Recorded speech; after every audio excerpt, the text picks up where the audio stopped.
اب میرے بھائیو یہ 32 آیات مکمل ہوئیں. اب ایک نیا ٹاپک شروع ہو رہا ہے اور یہ مسلسل 30-40 آیات پہ پھیلا ہوا ہے ایک پورا سبجیکٹ, اور وہ ہے عیسیٰ ابن مریم علیہ السلام کا تعارف اللہ تعالیٰ نے کروایا ہے. چونکہ نبی علیہ السلام جب دنیا میں تشریف لائے تو دنیا میں سب سے بڑا ریلیجن کرسچینٹی تھا. ایون آج بھی اب تقریباً مسلمان کے قریب ہیں تعداد میں, لیکن ابھی بھی فگرز میں وہ ہم سے زیادہ ہیں.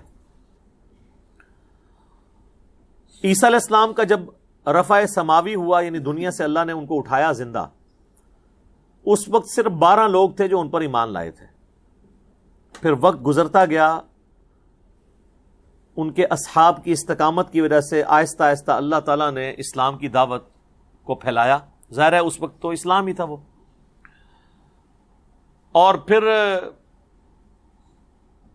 حضرت عیسیٰ علیہ السلام کے رفع سماوی کے آلموسٹ 300 سال کے بعد کانسٹنٹائن بادشاہ تھا رومن امپائر کا, بت پرست, اس نے اسلام قبول کر لیا. اس کی وجہ سے پوری کی پوری رعایا کرسچینٹی ان کا مذہب بن گیا. یعنی پہلے یہی ہوتا تھا نا کہ جو بادشاہ کا دین ہے وہ آپ نے رکھنا ہوتا تھا. اس میں پازیٹیو چیزیں بھی تھی اور نیگیٹو بھی تھی. اگر بادشاہ کافر ہے تو نیچے پھر موحدین کی پرسیکیوشن شروع ہو جاتی تھی. تو اسی چیز کو اسلام نے پھر اکھاڑا ہے تلوار کے ذریعے, اور رومن اور پرشین امپائر کو ختم کیا ہے, ان کی بدماشی ختم کی ہے. اب دیکھیں, اب کوئی امپائر اس طریقے سے قائم نہیں ہو سکی کہ جو زبردستی اپنا ریلیجن اڈاپٹ کروائے لوگوں سے. تو نبی صلی اللہ علیہ وآلہ وسلم کی جب دعوت یوں پھیلنا شروع ہوئی تو سب طرف پھر لوگوں کے کان کھڑے ہونے شروع ہو گئے. آپ نے خصوصاً جب خطوط لکھنے شروع کیے رومنز کو اور پرشین کو, تو ان کا یہ تو لگتا ہے کوئی معاملہ بڑے لیول کا ہونے لگا. تو پھر نجران کے کچھ کرسچن جو پادری تھے وہ مناظرے کے لیے پہنچ کے مدینہ شریف. یہ آپ کو آج بھی سمجھ آئے گا, جہاں کہیں دعوت کھڑی ہوتی ہے نا تو یہ معاملات شروع ہو جاتے ہیں. یہ آپ دیکھتے ہیں نا علماء کے کلپ, جی ہمارے سامنے بٹھائیں جی, آپس میں تو آپ لوگ بیٹھتے نہیں ہو سوائے جب چندہ اکٹھا کرنا ہو یا رمضان نشریات میں پیسے لوٹنے ہو یا کبھی کوئی سیاسی طور پہ اکٹھا کرنا ہو, ورنہ ادروائز تو آپ لوگ تو آپس میں ایک دوسرے کے پیچھے نمازیں نہیں پڑھتے ہو. تو ہمیں کہتے ہیں آپ ہمارے سامنے بیٹھیں, آپ تو آپس میں نہیں بیٹھتے تو ہمیں کیوں بٹھاتے ہیں. تو وہ کرسچنز پادری جو ہیں نبی علیہ السلام کے پاس ڈسکشن کے لیے مدینہ شریف کے لیے چل پڑے. ظاہر ہے کہ اب کرسچینٹی ایک پورا ریلیجن, اس کے اندر فرسودہ نظریات. نبی علیہ السلام تو ظاہر ہے امی تھے, آپ کو اللہ تعالیٰ نے پھر ایجوکیٹ کیا سورہ آل عمران کی ان آیات کے ذریعے, ٹرو سٹیٹس بتایا کہ عیسیٰ ابن مریم ہے کیا, ان کی شخصیت کیا ہے, ان کے بارے میں عقیدہ کیا درست ہے کیا غلط ہے. یہ ساری کی ساری چیزیں نبی علیہ السلام کو ایجوکیٹ کی گئیں ان آیات کے ذریعے, تاکہ جب وہ عیسائی آئیں تو نبی علیہ السلام کے پاس نالج ہو ان کے ساتھ ڈسکشن کے لیے. اور پھر اس کا کلائمیکس وہ ہوا کہ یہ دلائل تمام کرنے کے بعد بھی اگر تم تیار نہیں ہو حق بات قبول کرنے کے لیے, پھر آؤ مباہلہ کر لو. تو آیت مباہلہ نازل ہوئی سورہ آل عمران کی آیت نمبر 61, جس کی ڈیٹیل صحیح مسلم میں آتی ہے کہ نبی صلی اللہ علیہ وآلہ وسلم اپنے ساتھ سیدہ فاطمہ, سیدنا حسن و حسین علیہ السلام اور مولا علی علیہ السلام کو لے کر نکلے اور اللہ کے حضور دعا کی, اللہم ہؤلاء اہل بیتی, یہ میرے اہل بیت ہیں. بہرحال وہ عیسائی پھر مباہلے کے لیے تیار نہیں ہوئے. کاش وہ مباہلہ ہو جاتا, ہماری جان چھوٹ جاتی, کیونکہ اس میں تھا کہ جو جھوٹا ہے نا وہ تباہ و برباد ہو جائے. تو بچنا کو نہیں تھا انہوں نے, یا وہ حق قبول کر لیتے. ان کو یہ بات سمجھ آ گئی تھی. تو یہ کلائمیکس ہے اس کا. اب اس کا سٹارٹ ہو رہا ہے بنیادی گفتگو سے.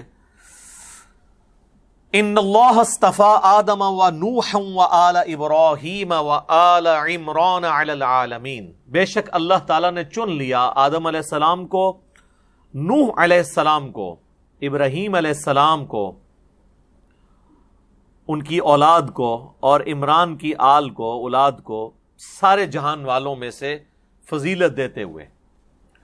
اب یہ وہ آیت ہے جس کی وجہ سے ڈاکٹر اسرار صاحب کا یہ موقف تھا کہ یہ حضرت آدم علیہ السلام کو جو اللہ نے چنا ہے, تو چننے کا عمل اسی وقت جسٹیفائی ہوتا ہے جب نمبر آف آپشن موجود ہوں. ان میں سے آدم کو چنا گیا. اور اس کی وجہ سے ان پہ پھر الزام بھی لگا کہ وہ کوئی ایوولوشن کے قائل ہیں، حالانکہ وہ ایوولوشن کے قائل نہیں تھے. ڈارونزم کے خلاف سب سے زیادہ ڈاکٹر سرار صاحب بولا کرتے تھے. یہ پاسبلٹی ہو سکتی ہے کہ اللہ تعالیٰ نے جو ہے وہ انسانوں میں سے ایک انسان کو پرائرٹی دی، اس عقیدے کے ساتھ کہ سب سے پہلا انسان آدم علیہ السلام تھے، اور ظاہر یہ بندروں سے نہیں ہے، ان کی اسپیشیز الگ سے ہے. تو اللہ تعالیٰ نے آدم علیہ السلام کو چن لیا، اور دوسرے معنوں میں یہ ہو سکتا ہے کہ اللہ نے آدم علیہ السلام کو ایک خاص فضیلت دی کہ انہیں ساری انسانیت کا باپ بنایا، یعنی چنا کہ جو میں ایک نئی مخلوق بنانے لگا ہوں اس کا جد امجد آدم ہوگا. تو یہ بھی درست ہے. اور جب نوح علیہ السلام کے زمانے میں وہ سیلاب آیا، اس کے بعد نوح علیہ السلام کے ذریعے یہ سارا سلسلہ چلا. اور ابراہیم علیہ السلام تو ایک ڈومیننٹ پرسنالٹی ہے، ہم کلیم کرتے ہیں ہم دین ابراہیمی کے اوپر ہیں. اس وقت دنیا میں جتنے آسمانی مذاہب کے ماننے والے ہیں سب اپنے آپ کو ابراہیمی مذہب کے اوپر، دین کے اوپر کہتے ہیں، چاہے وہ کرسچنز ہوں، جوز ہوں یا مسلمز ہوں. اور یہ آل عمران جو ہے، عمران یہاں پر بعض بہت کم محدثین کا اور مفسرین کا موقف ہے کہ یہ عمران سے مراد حضرت موسیٰ علیہ السلام کے والد ہیں. اکثریت کا موقف یہی ہے کہ یہ عمران وہی ہیں جن کی نسل کا آگے ذکر ہو رہا ہے، سیدنا عیسیٰ علیہ السلام کے نانا اور سیدہ مریم سلام اللہ علیہا کے والد، یہ وہ ہیں عمران.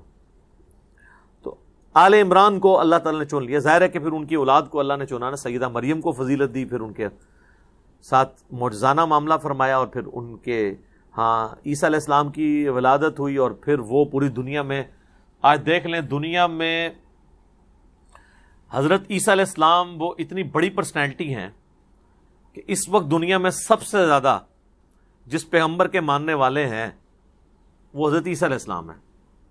کرسچنز ٹوٹی پوٹی فارم میں مانتے ہیں، ہم ان کو ٹرو فارم میں مانتے ہیں، ہم بھی شامل ہیں اس میں ان کے ماننے والوں میں.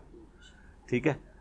تو عیسیٰ علیہ السلام بہت غیر معمولی شخصیت ہے. یہ حقیقت بات ہے کہ پیغمبروں میں جتنی کوالٹیز اللہ تعالیٰ نے معجزات کی شکل میں حضرت عیسیٰ علیہ السلام کو دی ہے، یہ کسی اور پیغمبر کو نہیں اس طرح کی کوالٹیز ملی. پیدائش معجزانہ، اٹھایا جانا معجزانہ، آج تک زندہ ہے. دنیا میں ایک ہی شخص ہے جس نے دوبارہ آنا ہے، عیسیٰ ابن مریم.